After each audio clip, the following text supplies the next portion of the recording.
नमस्ते नमस्कार, स्वागत है आपको हमारे द दिव्य पॉडकास्ट स्टूडियो में। मैं हूं आपके साथ राकेश रणदस्या यादव। आज हमारी इस पॉडकास्ट सीरीज में नए वीडियो में जो है एक होनहार बच्चा जो कि अपने आज 10वीं क्लास में बहुत ही अच्छे नंबर से पास किए हैं, उत्तीर्ण हुए हैं। शुभकामनाएं सबसे पहले उसको। और आइए शिवम बाबू से जानने का प्रयास करते हैं क्या कैसे उसका पढ़ाई रहा है, कैसे कैसे अपने जीवन में जो है आगे बढ़े हैं।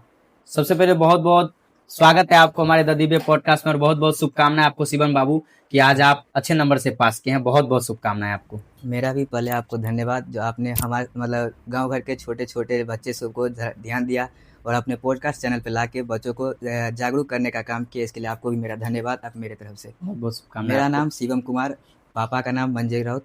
मैं एक ऐसे गांव से रहता हूं जहां पे पढ़ाई का कुछ ज़्यादा पढ़ाई का ट्रेंड नहीं चलता है। वहाँ पे बच्चे सब सेकंड या थर्ड कर जाए वही बहुत हो जाता है किसी भी गार्जियन के लिए। अच्छा। किसी भी गार्जियन वहाँ का कोई भी बच्चा अपने में पढ़ाई नहीं करता है ज़्यादा, कुछ दूसरा काम सब करता है, पढ़ाई सब पे ज़्यादा ध्यान नहीं देता है। तो मैं ऐसे गांव बलानशेर से रहने वाला हूँ। बलानशेर गांव से बिलोंग, तिरुता पंचायत में ही पढ़ते हैं। जी मतलब यहाँ आप क्या कहते हैं, बलानशेर गांव से आप ही एक ऐसे स्टूडेंट है जो इतना नंबर लाया है, या और भी कोई आपके पास साथ जो स्टूडेंट्स है जो अच्छा नंबर ला करके पास किए? जी, मेरे गांव में आज से पहले आज तक एक ही बच्चा है जिसने 400 प्लस नंबर लाया है, वो भी 402 या 3 नंबर लाया था। इसके बाद अभी मैं गांव का एक ऐसा बच्चा हूँ जो 424 नंबर लाया हूँ। इसके बाद आज तक कोई भी 300 साढ़े 300 नंबर ही लाता है। उतना ही किसी भी गार्जियन के लिए मेरे गाँव में बहुत हो जाता है। उससे ज़्यादा कोई ना गार्जियन आस रखता है न बच्चा आस रखता है। तो पढ़ाई की स्थिति ऐसी है मेरे गाँव की। एक अपने माता पिता के लिए और अपने परिवार के लिए, अपने गांव समाज के लिए एक बहुत ही बढ़िया अचीवमेंट देखने को मिला है कि उस गांव में पढ़ाई लिखाई का इतना कोई स्रोत नहीं है। मतलब ज्यादा पढ़ाई लिखाई पे ध्यान नहीं देते हैं। और क्या कहते हैं, बलानशेर गांव से ये बिलोंग करते हैं, बलानशेर गांव उनका है। और ये पहला बच्चा है जो इतने नंबर से 424 बोले, जी 424 नंबर लाए हैं। ये पहला बच्चा है। इससे पहले का बात भी बोल रहे हैं कि आज तक मेरे जितना नंबर कोई नहीं लाया। और इतना इंटरेस्ट इतना नहीं रहता है, ना माता पिता को इतना इंटरेस्ट रहता है ना बच्चे को, लेकिन वो इतना किए हैं। बहुत बहुत सबसे पहले तो शुभकामनाएं उनको। और अपने माता पिता का एक नाम रोशन करने के लिए, अपने गांव समाज का नाम रोशन करने के लिए बहुत बहुत शुभकामनाएं। आप पढ़ाई कहाँ से करते थे? जब उस गांव में इंटरेस्ट ही नहीं है किसी को, तो गांव में रह के पढ़ाई करते थे या कहीं और थे आप? जब हम छोटे थे तो मेरे पापा को पता था कि गांव में रहने से हम भी बिगड़ सकते हैं, तो इसीलिए पापा हमको हॉस्टल में दे दिए हुए थे। तो वो हॉस्टल में हम 9 साढ़े 9 साल रहे हैं। तो मेरा कुछ डॉक्यूमेंट के कारण डॉक्यूमेंट गलत हो जाने के कारण हम सीबीएसई बोर्ड से एग्ज़ाम नहीं दे सके। इसी वजह से लास्ट समय पे हमको बिहार बोर्ड आना पड़ा, क्या कहते हैं, बिहार बोर्ड से रजिस्ट्रेशन करवा के एग्ज़ाम देना पड़ा। तो मीडियम चेंज हो जाने के कारण मेरा और नंबर सब कट गया, और इंग्लिश मीडियम से क्योंकि मैं बचपन से पढ़ाई किया, और अचानक से मुझे हिंदी मीडियम में आके क्या कहते हैं, खुद को मेंटेन करना पड़ा, खुद को ढालना पड़ा। और मैथिली मैंने आज तक कभी नहीं पढ़ा, इसीलिए थोड़ा नंबर कम हो गया। और आज तक मैं हॉस्टल पढ़ा हूँ। आप हॉस्टल में पढ़ाई कहाँ पे हॉस्टल में पढ़ाई करते थे? राजनगर पढ़े हैं। मेरा हॉस्टल रहने का कारण है कि मेरे पापा को लगता था कि इधर का जो बच्चा सब है उसके साथ रह के हम भी खराब हो सकते हैं, या मेरा भी कुछ कहीं ना कहीं गांव में बच्चे लोग हाँ। पढ़ाई नहीं करते थे और आप अच्छा खासा पढ़े थे और पापा भी चाहते थे मेरा बेटा पढ़े, तो गांव में रह के नहीं पढ़े, हाँ। मतलब बाहर में ही अपना सिस्टमेटिक तरीका से रहे, तो इसलिए आपको हॉस्टल में ज्वाइन करवा दिए थे। कितना साल, मतलब बचपन से हॉस्टल में पढ़ रहे थे आप? हाँ, 6-7 ये साल की उम्र से हम हॉस्टल में पढ़ रहे हैं। और अभी आप मैट्रिक में जो उत्तीर्ण हुए हैं, अच्छे नंबर से पास किए हैं, तो वहीं हॉस्टल से पढ़ रहे थे या कहीं और भी पढ़े? नहीं, लास्ट समय में आके मेरा डॉक्यूमेंट गलती हो गया था, इसी वजह से हमको इधर घर पे आना पड़ा। तो घर पे मुझे पता चला कि एक तिरहुता में कोचिंग है, प्रतिभा कोचिंग सेंटर, जहाँ के एक सर हैं गोपाल कुमार रॉय। वो काफ़ी अच्छा पढ़ाते हैं और इससे पहले भी उनके वहाँ रिजल्ट अच्छा आ चुका है। तो इसीलिए मैंने पापा को बोला, तो मेरे पापा ने उन्हीं के पास मुझे कोचिंग सेट कर दिया। जब मैं कोचिंग ज्वाइन किया तब वहाँ पे मैंने टाइम टेबल चेक किया, कोचिंग का देखा, तो वहाँ के बच्चे सब भी मुझे अच्छे लगे, पढ़ने वाले लगे, सब पढ़ने के प्रति जागरूक थे। और सर भी जो है वो सभी बच्चे पे पूरा अच्छे से ध्यान देके पढ़ाते थे, और ज़्यादा से ज़्यादा समय हम सबको दे, इसीलिए वो 4 घंटा 5 घंटा जितना क्लास रहता था उतना तो रहता था। इसके बाद भी अगर किसी भी बच्चे को कोई प्रॉब्लम होता था तो वो बोलते थे कि आपको वीडियो कॉल हो या हमको कॉल कर सकते हैं, हम आपको घर पे आके भी बता सकते हैं जो आपको प्रॉब्लम हो। मतलब टीचर से फुल सपोर्ट मिला है? टीचर से मतलब फुल सपोर्ट सब प्रतिभा बच्चों को। Coaching centre, Gopal Roy sir का नाम है, गोपाल जी कुमार रॉय। जी मतलब अच्छा खासा पढ़ाने में है और अधिकतर बच्चे हमारे पास उन्हीं का आए हुए हैं और अच्छा उत्तीर्ण किए हैं। तो आप अपने टीचर को क्या कहना चाहेंगे कि क्योंकि सर का बहुत बड़ा हाथ है, कहीं ना कहीं माता पिता का भी हाथ है, तो सर को क्या कहना चाहेंगे इस वीडियो के माध्यम से?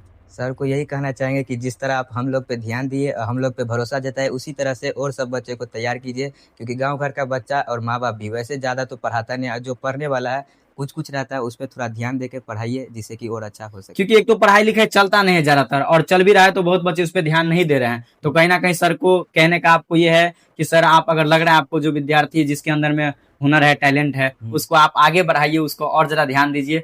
तो उनका सर का क्या था कि सर पर्सनली जो अच्छे बच्चे हैं, तेज बच्चे, उसी के ऊपर ध्यान था, या फिर नहीं सबके ऊपर नहीं, सेम ध्यान सर देते? का था कि जो अच्छे बच्चे हैं वो तो कैसे भी पढ़ सकते हैं, वो अपना सेल्फ स्टडी करके भी, जो नहीं समझेंगे वो सेल्फ स्टडी करके एक्स्ट्रा कुछ करके भी अपना समझ सकते हैं। लेकिन जो उस बैच में कमजोर है, जिसे कुछ समझ नहीं आ रहा है, उस पर वो एक्स्ट्रा ज़्यादा ध्यान देते थे कि जिससे उसका लेवल मेंटेन आ सके, उसका भी अच्छा नंबर आए, जिससे कि गार्जियन को भी अपने बच्चा को पढ़ाने में अच्छा लगे और आगे चल के भी बच्चा को पढ़ा सके। इस वजह से वो थोड़ा मतलब ज़्यादा पढ़ने वाले बच्चा पे तो ध्यान देते थे, विशेष ध्यान, और जो कम पढ़ने में था, जो कम पढ़ता था, उस पर भी अच्छा खासा ध्यान देते थे।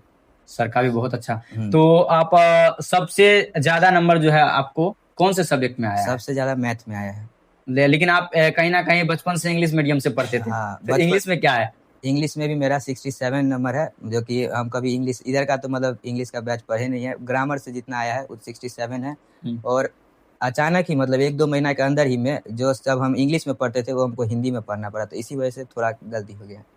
अच्छा, सब सब्जेक्ट में वैसे अच्छा अच्छा नंबर आया है आपका, सब है में ना? अच्छा नंबर आया। तो आगे भी आप पढ़ाई जारी रखना चाहते हैं? मम्मी पापा चाहते हैं आपको पढ़ाना, या फिर अभी बीच में ये ब्रेक हो जाएगा? नहीं सर, हाँ, जैसा हम बोले कि पापा हमको बचपन से ही चाहते थे कि पढ़ लिख के कुछ अच्छा करे, इसी वजह से हमको हॉस्टल में दिए थे। तो इसीलिए एक इतना अच्छा नंबर आया है, तो मेरे मम्मी पापा बहुत खुश हैं हमसे। वो चाहते कि और एक्स्ट्रा पढ़े, और ज़्यादा पढ़े, और अच्छा से पढ़े, इसीलिए आगे तक भी पढ़ाने के लिए तत्पर हैं। आगे आपका क्या गोल है कि आगे हम साइंस रख के मतलब मेन सब्जेक्ट में मैथ रखना चाहते हैं, और आईआईटी मेरा गोल है। आईआईटी करने का जी, गोल है? आईआईटी। तो अब तो घर पे इस तरीका का पढ़ाई होता नहीं, तो आगे कहाँ जाकर के पढ़ाई, तो पटना दिल्ली जाकर करेंगे या फिर ऐसे? पटना जाके पापा बोले हैं, पटना जाके आराम से वहाँ पे पढ़ना है।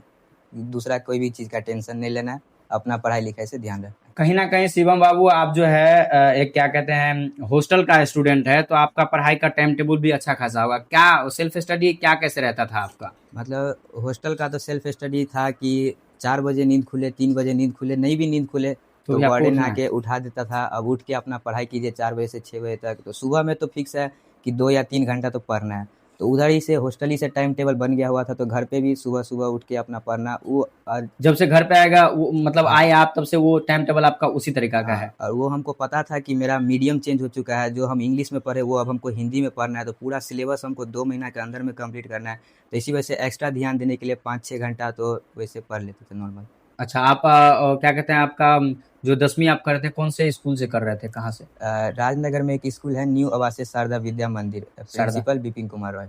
अच्छा अच्छा, चलिए बहुत बढ़िया। आगे जो आपके जूनियर है, मतलब बहुत सारे बच्चे हैं कि देखिए कहीं ना कहीं आपके पास एक्सपीरियंस है पढ़ने का भी और बोलने का भी, और कैसे कैसे पढ़ाई किया उसका भी। तो आगे के बच्चे को आप क्या कहना चाहते हैं, पढ़ाई लिखाई के बारे में क्या कहना चाहेंगे? आप कैमरा के माध्यम से बताएं उनको। आगे के मेरे जितने भी भाई जो भी पढ़ रहे हैं, जो भी लड़का लड़की जो भी पढ़ना चाहते हैं, उनका तो सबसे पहले मैं गार्जियन से ये रिक्वेस्ट करूंगा कि कृपया अपना बच्चे को अंदर पोटेंशियल को स्पॉट करे, और वो बच्चा जितना पढ़ना चाहता है उतना उस बच्चे को पढ़ाए। और बच्चे को भी मैं ये कहूँगा कि बच्चा जो गार्जियन आप पे खर्च करता है तो कुछ सोच समझ के खर्च करता है। आपको भी अगर आपके माता पिता पढ़ाना चाहते हैं तो आप पढ़िए और अपने माँ पापा का नाम रोशन कीजिए, क्योंकि आप पे कोई खर्च कर रहा है तो कुछ उम्मीद से खर्च कर रहा है, तो उनका उम्मीद मत तोड़िए।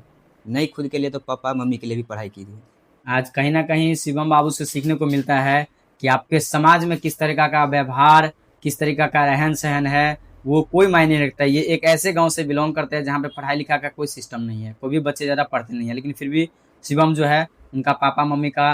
तो आपको क्या लगता है कि माँ बाप बहुत ज़्यादा जरूरी है पढ़ाई में सपोर्ट? अगर उस टाइम में अगर माँ बाप आपका नहीं सोचता तो आप भी नहीं जाते वहाँ पे पढ़ने के लिए, तो माँ बाप का कहीं ना कहीं कैसा भूमिका रहता है बच्चों के ऊपर?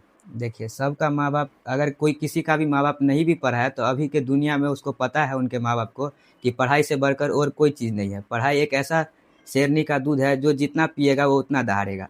तो इसीलिए सब बच्चा चाहता है कि अपना बच्चा को ज़्यादा से ज़्यादा पढ़ाए। सब गार्जियन अपने बच्चा को चाहेगा कि पढ़ा लिखा के बड़े से बड़े मुकाम पे देखे। उनको अपना से कुछ लेना नहीं है, उनका बच्चा आगे बढ़ रहा है वही देख के वो खुश हैं बस। चलिए, बहुत बहुत शुभकामनाएं शिवम बाबू आपको, और आगे भी आपके जीवन में ऐसे खुशियां आते रहे, ऐसे पढ़ाई लिखाई पे आपका मन दिल लगा रहे, जीवन में आगे बढ़े, अपने जीवन में ऐसे सफलता प्राप्त करते रहे, आजीवन चलता रहा आपका। ऐसे ही मैं दुआ करता हूँ भगवान से कि कि आप ऐसे अपने जीवन में उत्तीर्ण हो, आगे बढ़ते रहे। शिवम से ये जानने को आपको मिला कि देखिए समय और क्या कहते हैं संभावना जो भी होता है इंसान के जीवन में, किस तरीका से वो रह रहे हैं, किस तरीका से पारिवारिक स्थिति, उस चीज को कोई किसी को मायने नहीं रखता है। आपके अंदर कितना टैलेंट है, आप किस तरीका से किसी चीज पे फोकस करते हो, चाहे पढ़ाई लिखाई हो, चाहे आगे का और भी कुछ हो, वो आपका सबसे ज्यादा मायने रखता है। शिवम बाबू के जीवन में इतने तरीका का प्रॉब्लम आया कि गांव घर में कोई पढ़ने वाले नहीं, फिर भी उसको कहीं और जाकर के पढ़ना हुआ, पढ़े। अगर वो पढ़ने वाले नहीं होते तो वहां से भी शुरू टाइम से ही आप अच्छे खासे नंबर आते लेके आ रहे हैं, या फिर अभी 9th-10th में ही अच्छा आया है आपका? नहीं, शुरू से भी हम अच्छा ही पढ़ने में थे। हम सैनिक का एग्ज़ाम दिए हैं 2 बार, वो भी मेरा क्वालीफाई हो चुका था। अच्छा, सैनिक का भी एग्जाम क्वालिफाई किया? क्वालीफाई किए हुए हैं, सैनिक सबका एग्ज़ाम दिए हुए हैं। चलिए बहुत बढ़िया। तो दोस्तों आज अपने शिवम बाबू को देखिए, आज अपने गांव में अलग माहौल बना चुके हैं, खुशी का माहौल परिवार में, समाज में, मम्मी पापा में, सब में बनाया हुआ है। आप सब इस वीडियो को देख रहे हैं तो आप लोग भी शिवम बाबू की तरह बनिए, सक्सेस कीजिए, ताकि आपके लिए दुनिया ऐसे लोगों के लिए तो ऐसे हंसता है, लेकिन आपके सक्सेसफुल पे लोग हंसे और खुशी हो, उसको अच्छा महसूस करे वो। तो ऐसा बच्चा बन के आप लोग भी दिखाइए। शिवम बाबू बहुत बहुत धन्यवाद आपको हमारे ददीबे पॉडकास्ट में आने के लिए। बहुत बहुत शुभकामनाएं आपको पढ़ाई के लिए, आपको उत्तीर्ण होने के लिए।